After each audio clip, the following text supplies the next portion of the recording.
Aku sempat nulis naskah cerita kurang lebih 1 bulanan. Nah, singkat cerita, aku udah jadi sampai first draft-nya. Tapi dari sana aku kayak ngerasa, wah ini kok nggak maksimal ya. Terus hasilnya kok, wah kurang memuaskan kayak gitu. Terus aku akhirnya nggak selesaiin. Tapi dari sana aku belajar sesuatu yang berharga banget.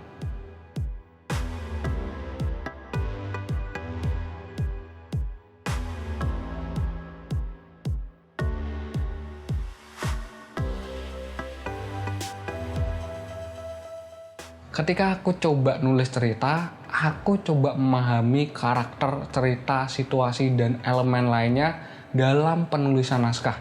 Ketika aku udah memahami itu, aku jadi kayak lebih gampang gitu nulisnya. Dan aku coba ngumpamain kayak jaring laba-laba. Jadi ketika kita nulis cerita film, itu kayak jaring laba-laba.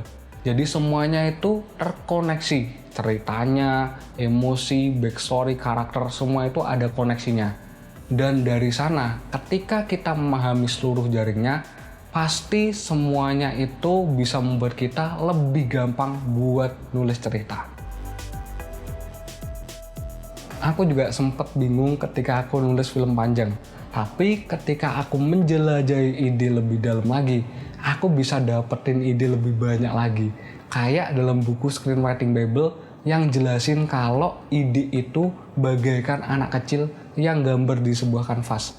Ketika kita beride dengan bebas, maka kita akan lebih banyak dapetin ide itu. Nah, kita sebagai orang tuanya juga harus ngebenerin ide-ide itu sehingga kita bisa memilih ide yang bagus.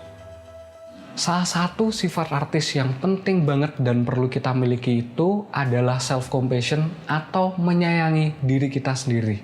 Jadi aku belajar ketika aku stuck dan ngerasa boring, aku mau ngambil waktu sejenak buat istirahat atau tenangin pikiranku.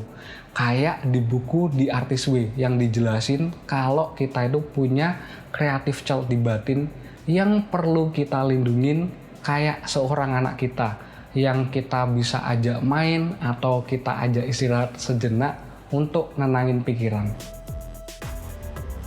Aku sempat down karena dunia penulisan naskah di Indonesia itu kayak beda banget kayak yang di LA.